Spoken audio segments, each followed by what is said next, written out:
Hi guys, and welcome to the channel. In today's episode of LR Live, we are fitting, yes you've guessed it, Exmoor Trim's new urban modular seats into the Defender 110.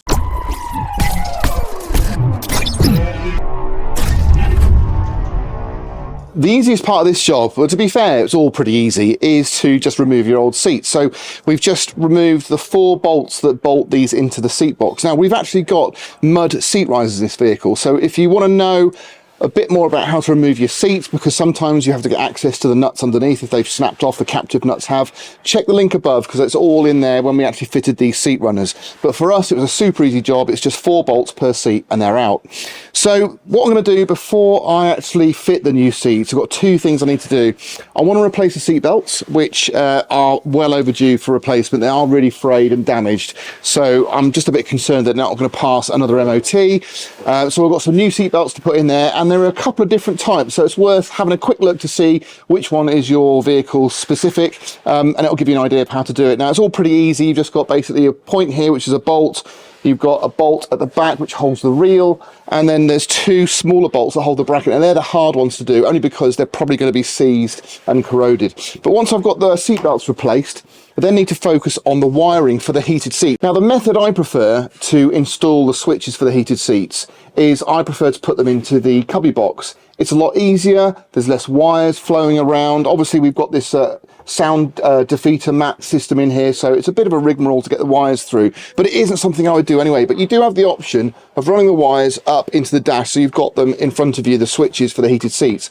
But I think you'll see when I get them installed on this cubby box, they're really easy to get to, they're out of the way, and they just make the wiring really nice and simple. So here's the bracket that we're talking about. These 2 bolts here go through to the sill, and you can get a socket on them, so we'll get some WD on there, some penetrating oil, get those loosened off, and they should come out okay. You've got another bolt as well that goes through into the B pillar, which again shouldn't be corroded because it's inside the vehicle. So that is the hardest part of the job, but the rest of it's easy. So we're going to go ahead and whip these out now. Well, first one snapped off, so I'm pretty sure the second will too. Wow, we got one. There we go.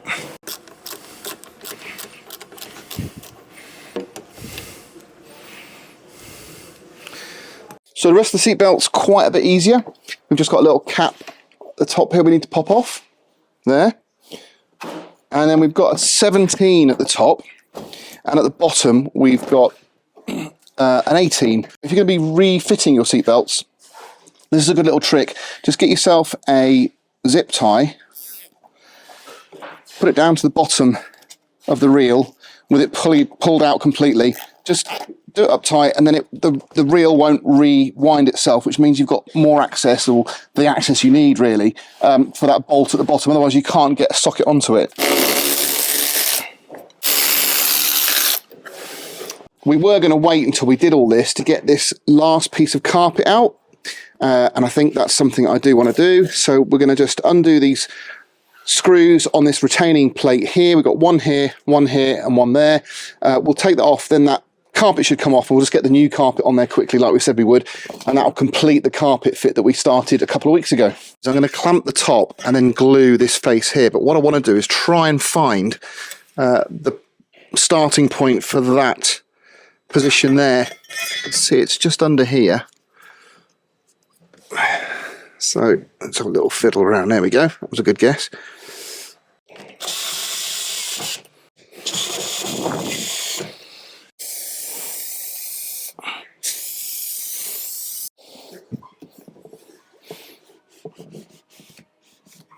So I'm just going to show you quickly these 2 different reels. So depending on whether you've got a hard top, a 90, 110 county, you'll require a different bracket. So this one in my hand here is what we're removing from our county 110, and this mounts onto the back side of the seat box. You can see there the bolts on the inertia reel. It's a 3-point belt. Now if you've got a hard top or a 90, you won't have that. You'll have one that's a 2-point belt. So the inertia reel and the sort of mounting point for the bracket that sits next to your seat box in the door aperture. That's all one piece, and then you've got the uppermost piece here. So it's just a little bit of a different fitment, and depending on what vehicle you've got, that's what you're going to need. So this will mount into the door channel in the aperture there where we've removed the bolts. So we're going to fit some new bolts. I've got new ones for those, so you can fit your old ones, but it doesn't come with new bolts in the kit.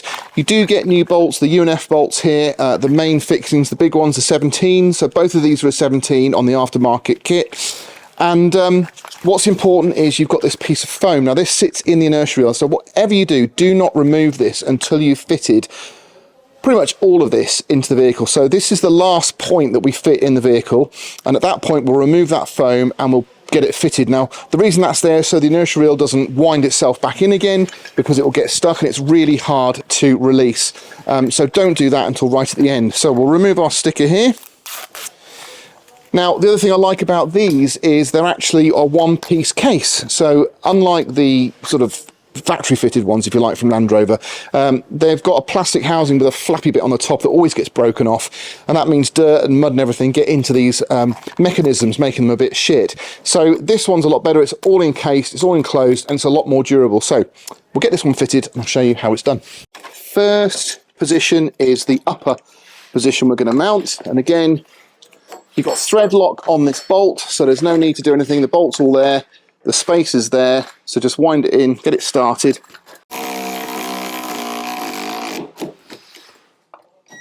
And then this should be free still, which it is. And we've got our front bracket, and as I said before, these are handed, so make sure you've got the right one.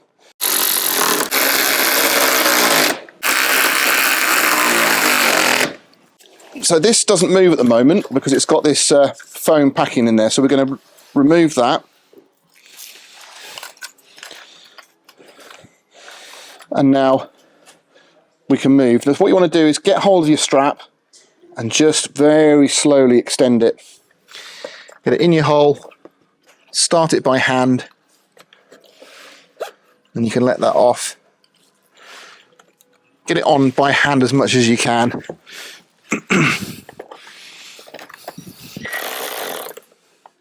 Make sure it's level.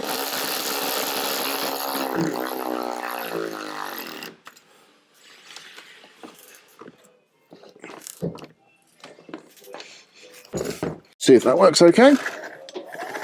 Beautiful. Really happy with that. So our next job is to get the wiring done for the heated seats. While we've got loads of room, we'll get the wires in, and then the seats will be the last thing we fit. In the kit, you get just basically two sets of the same. You've obviously got your main loom here, which goes directly to the battery, so it's all encased in one piece. You've got your relay in there, so it's all ready to go. Now this is the important bit. This is our switch. So what you get is these two little tiny switches. So it's a dual heat system. You've got obviously low and high for the heated seats, which is great, and they're just a push in fit when you drill the hole out. So they're super simple to fit. You can fit them in metal housing, you can fit them in wood, whatever you want. You just need to get that drilled out to the correct size, and then you just slide in and clip. Normally, if I didn't have the sliding drawer system installed, I would definitely put the switches in my cubby box. It's wood, it's easy to drill through, they push fit really nicely. But because it's sliding, the wires are all going to get tangled up. And at the moment, all the wires for the stereo and everything are fed from there. There's already an aperture at the back, so I can pull the wires out, and there's a feed. I've got a harness going through. So it makes perfect sense to just join things onto that harness itself. We are getting a bit chunky on the harnesses, so I'm just wondering whether moving forward we might want to sort of reroute that somehow, actually underneath and into that battery box. But for now, I think we'll just do a simple installation and get it to feed through into the battery box, and we'll put the holes at the front of our drawer system. I've got my masking tape in place. I've just covered the front there just to avoid scratching it in case I slip with the drill bit. I've then measured and marked my point, and I've also used a punch just to start. Use my best drill bit just to get started on those holes. Now what I've done here on the step drill is I've actually put a zip tie on the 22, which is the next step down from 20, which is what I need. That means I'll know how far to go in. So it's a nice little trick. You can use a Sharpie pen, but the little zip tie is a bit better. Obviously it helps stop because you've got this on there just in case you miss it. But little trick there. You can then drill through to 20 mil, and we know you've got the right size.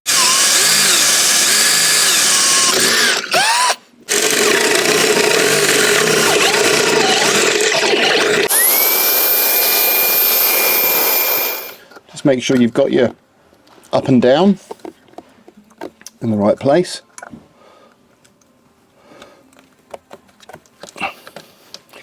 Perfect.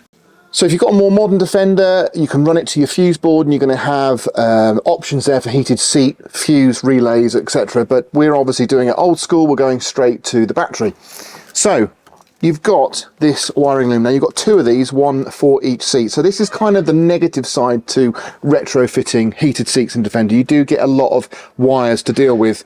Now we've got our relay here, and then we've got our main feed that goes to the battery. So that would just simply go below me here into the battery box. So as you can see, because our switches are in the cubby box drawer, the relay is probably going to have to be situated in there as well because we don't have much flex. But what we do have, again, is the flex, way too much flex we have here, and that's to go to our seat. So again, a lot of that's going to be bundled up in this cubby drawer.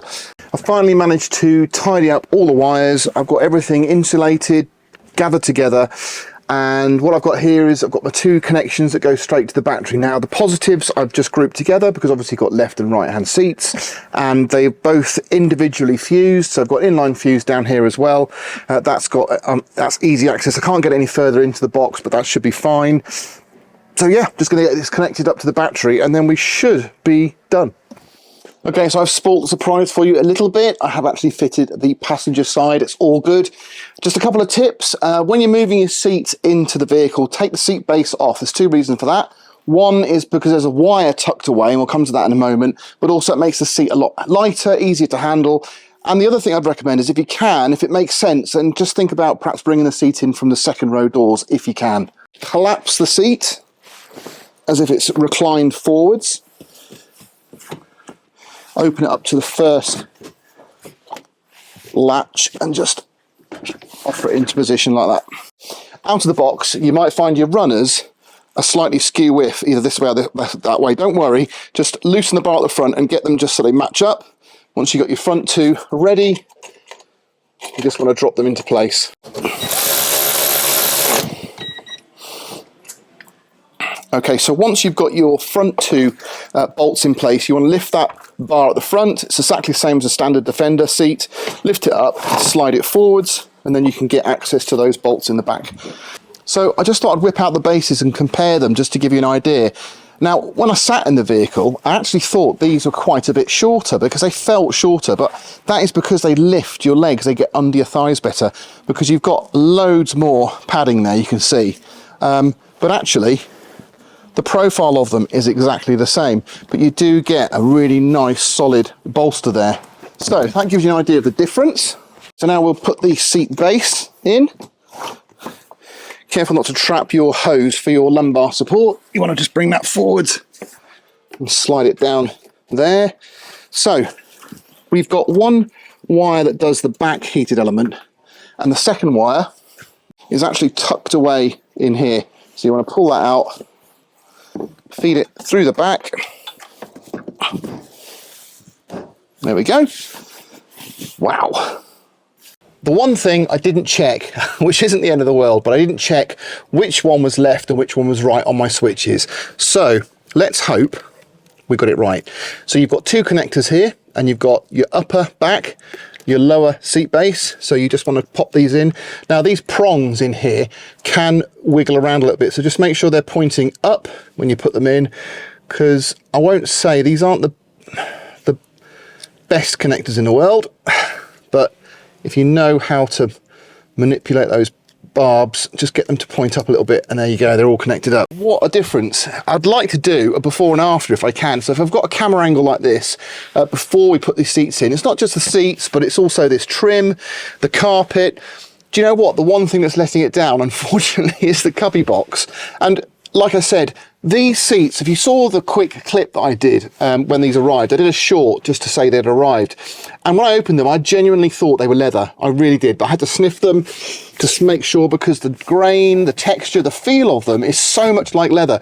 When it said vinyl, I honestly thought it would be this cheap vinyl that you get on this cubby box. And I was like, well, we can't really afford leather, so let's go for vinyl, but let's hope it looks good. And it looks amazing. I mean, it really does. And I'll show you some close-ups now. Okay, so first impressions. Let's have a look. Well, I'm not the skinniest of people, I'll be honest, but my arse does fit in those seats. And it's just slowly sinking in between these two bolsters, which is really nice. Your bum is sitting right in this centerpiece here. It's giving you nice support on your legs, so it does feel more comfortable. These aren't digging in at all. They're just offering a really nice bit of support. I mean, they do feel nice, they really do. The nice thing I like about these is they do look like an evolution of the standard Defender seat. So the frame is the same, the way it moves, the handles, the levers, the arms, the removable seat base, it's all exactly the same as a standard Defender seat, which is really nice because that's what we're used to and that's what we like. But you have got the support. So what you're getting as an extra on this is you're getting this bolstered support both on the base and on the back. And you've got this really nice, solid, much more modern looking headrest. I think it looks much nicer, much cleaner, and they just fit, they just look right. Now, apologies for the length of the video. Obviously, we covered a few different things in this one, but if you've made it this far, well done to you. I hope you've learned something, or at least noticed something that is useful for you guys, whether it be the seat belts, the seats, or the carpet. But I just wanted to sort of finish on my first initial thoughts on these seats. And I've got to say, I was never going to be disappointed, but I'm absolutely blown away. And do you know what? The thing that's blown me away the most is the material. The fact that this is not leather. It's so comfortable. There's so much support.